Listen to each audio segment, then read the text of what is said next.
Alright, magandang hapon po sa inyong lahat mga kababayan, Batang Maynila to it's. Ito pong si Senator Tito Soto, Senate Minority Leader, ay nababahala po. Dahil po ang ratings po ng Senado ay sobrang baba na po.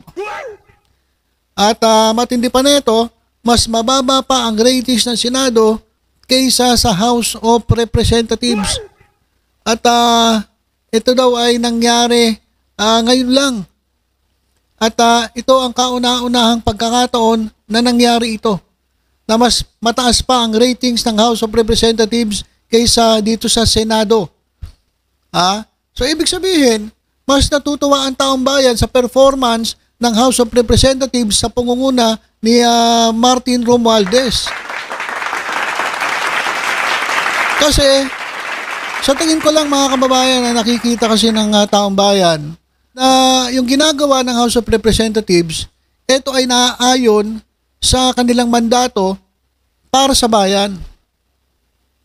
Kasi ayun naman ang gusto ng tao eh. Kapag nakikita ng taong bayan na ginagawa ninyo, ang trabaho ninyo, hindi para sa inyong sarili, hindi para sa inyong mga kapartido, hindi dahil sa iyong mga kaalyado, at ginagawa ninyo ang inyong trabaho dahil sa inyong pagmamahal sa bayan at para sa tao, aprobado kayo sa sa taong bayan. Ibig sabihin, bibigyan kayo ng mataas na ratings. Kaya congratulations kay Speaker of the House, Martin Romualdez. Sa kauna-unahang pagkakataon daw ay mas tumaas ang ratings, performance at trust ratings ng House of Representatives dito sa Senado. Kaya itong si Tito Sen ay nababahala. Kasi ang dami po naging Senate President. Ang dami na pong umupo bilang Pangulo ng Senado.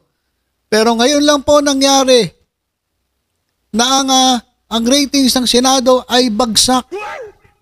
Pababa po ng pababa. Mas mababa pa sa House of Representatives. At ito ay dahil sa pamumuno ni Chis Escudero. Kaya nababahala po itong si Tito Soto, si Tito Sen. Kaya sabi tuloy ni Tito Sen, para makabawi. Ewan ko lang kung makakabawi pa mga kababayan. Siguro makakabawi kapag nagpalit kayo ng presidente ng Senado. Kapag nagpalit kayo ng Senate President, malamang mababago siguro yan. Pero hanggat nandyan si Chis Escudero, wala, hindi makakabawi ang Senado.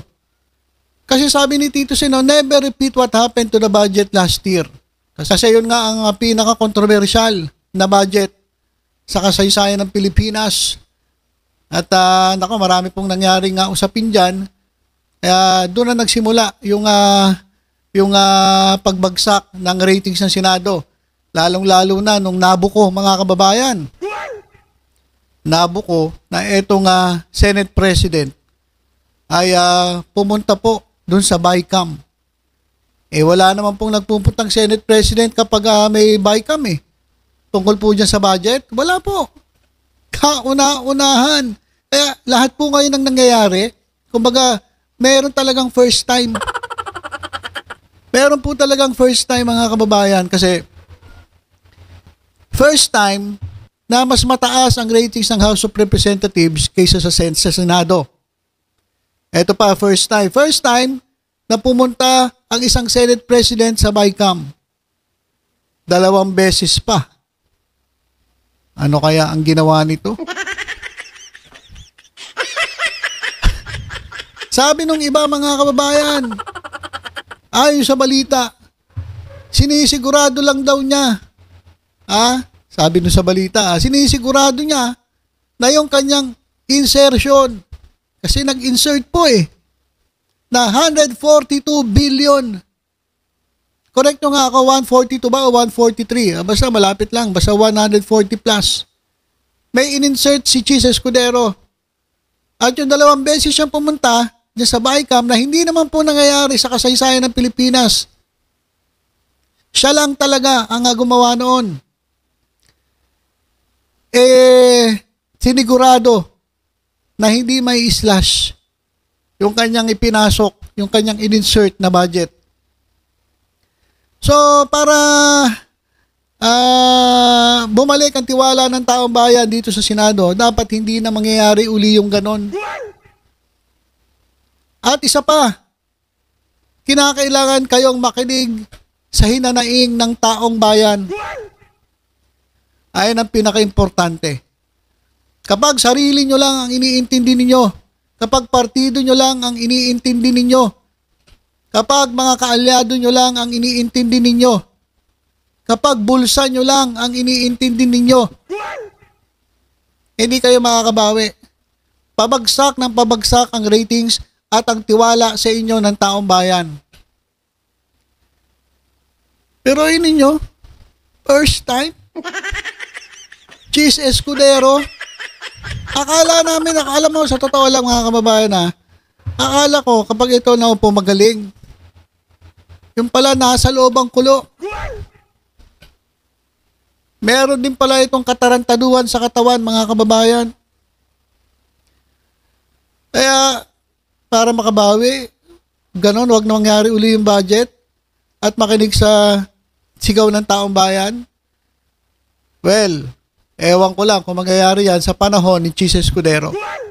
Mangyayari siguro yan kapag ang naupong presidente ng Senado ay si Tito Soto. Maaring makabawi ang Senado. Maaring makabawi o maibalik ang tiwala ng taong bayan sa Senado. Pero hanggat nandyan si Cheese Escudero, malabo pa sa sabaw ng pusit mga kababayan na magtiwala ang taong bayan. Wala na mga kababayan, sirang-sira na itong Senado. Lalong-lalo na. Ito mga kababayan, itong ginawa nilang pagbasura, pag-dismiss, pag-archive ng impeachment complaint laban kay Sara Duterte. Malabo na mga kababayan, pabagsak na ng pabagsak.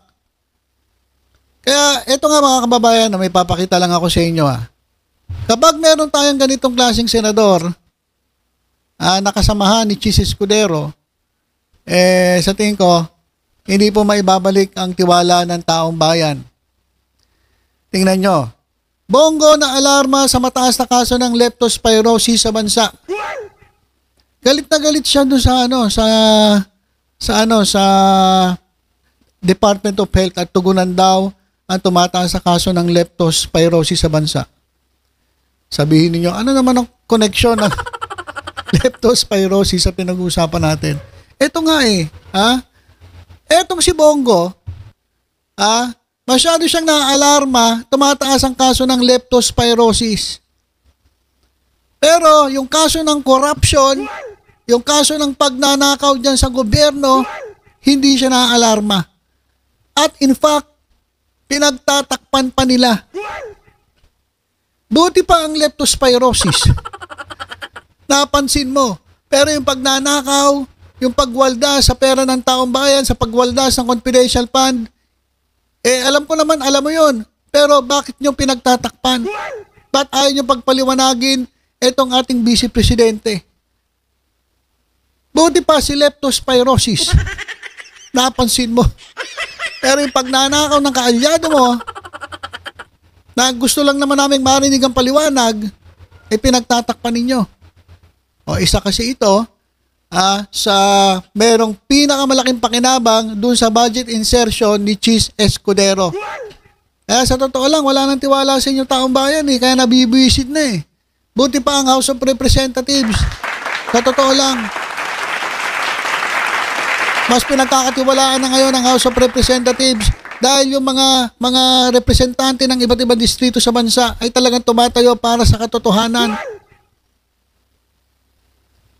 Etong ilan sa ating mga senador ay talaga pong halatang halata at obvious na hindi po sila tumatayo para sa taong bayan, para po sa pansariling kapakanan lamang. Kaya po, ito pong si Tito Sen ay naalarma. At never sa kasaysayan ng Senado na napakababa ng ratings ng Senado kumpara sa House of Representatives. Ilan ba ang trust ratings ng Senado at ng House of Representatives? Pakinggan po natin 'tong balita. Professor Ranjit, magandang Prof. hapon ulit. Si Lord po at si Pauline. Hi, Prof. Hi, Pauline. Hi, Lord. Hi to everyone who's watching, yung nakikinig sa atin. Good afternoon. Opo, ano po yung ang merienda po ninyo dyan? May popcorn ho ba kayo sa tabi? O Yeah, umaasa po ba kayo hindi magtatagal ito at Yeah, I know. magkakaroon- I was Yeah. asked to come in earlier, so I was just eating something. Ay, sorry po. Oo. Yeah, Pasensya na po, anyway, Prof. yeah. Thank you for having us. Oo. Pero Prof, we just wanted to discuss this survey. It shows that the House of Representatives enjoys a higher trust and performance rating compared to the Senate. At medyo malayo, trust rating ng House, 57% versus 49% ng Senado. Does this Okay, so tingnan niyo ang trust ratings ng House of Representatives 59, 57. Tapos ang Senado, ilan? 49. Below 50%. Kapag ganyan, kailangan maalarma. At hindi na gusto ng taong bayan ang ginagawa ninyo dyan sa Senado. Yung House of Representatives, 57, 49, yung Senado. So bagsak na bagsak po yan.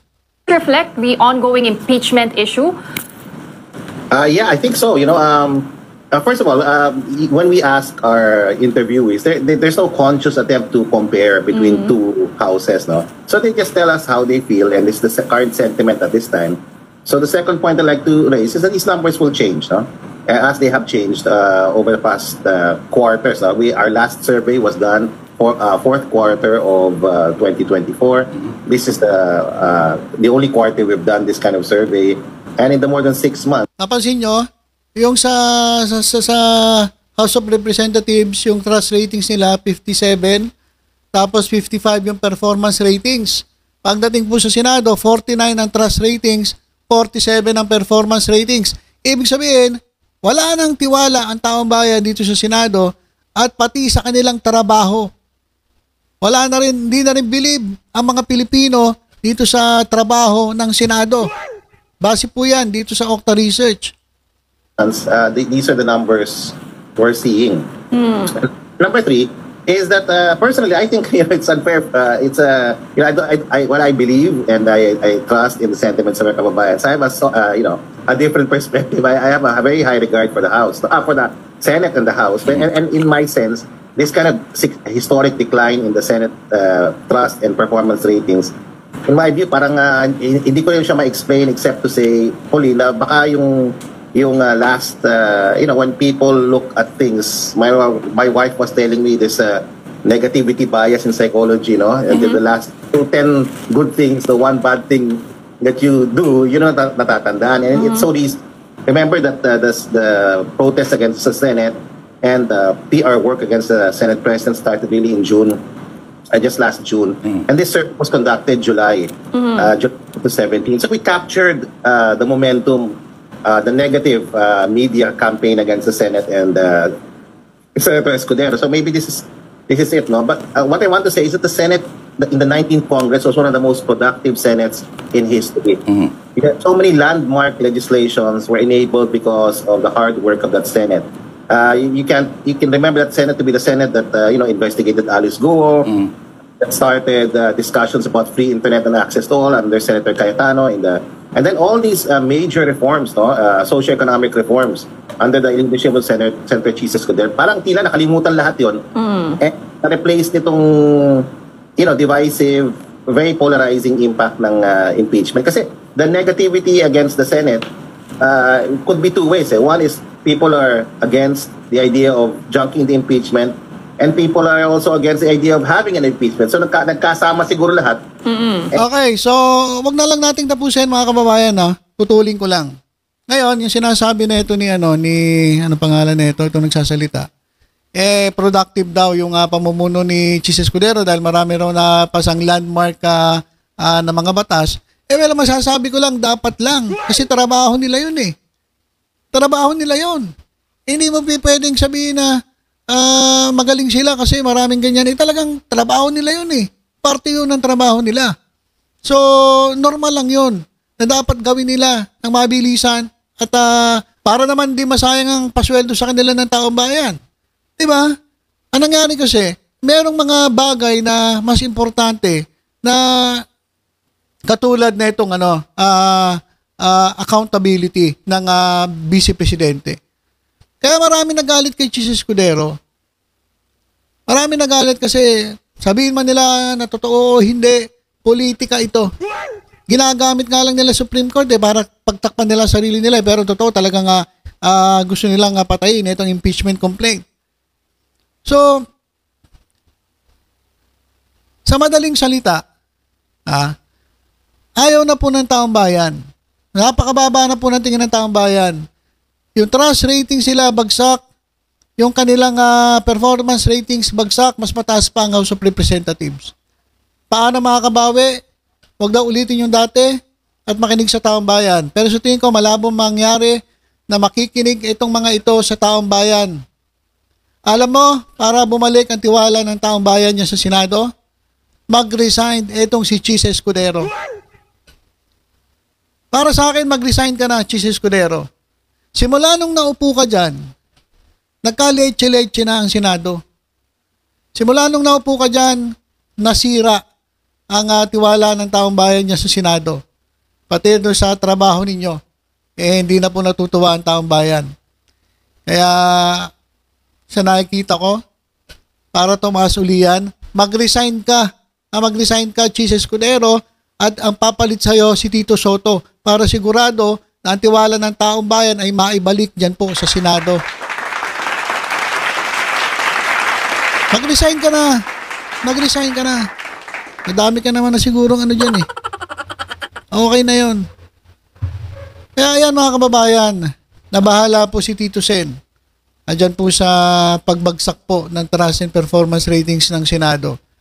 At syempre, congratulations po dyan po sa House of Representatives sa pangunguna ni Speaker Martin Romualdez sa bagamat binabato, binibira, sinisiraan ng mga kampo ng Duterte. Trabaho lang naman po ng trabaho eh. Kaya ngayon lumalabas sila ang gusto ng taong bayan. So, well, ayun lang para sa akin. Kung gusto niyo maibalik ang tiwala ng taong bayan sa Senado, mag-resign ka, Chis Escudero. Yan ang pinakamaganda niyong gawin dyan sa Senado. Okay, so ilan po muna mga kababayan. Tutok-tutok lang po dito sa Batang Maynila. To sa iba pang updates. Ingat po tayong lahat. God bless po.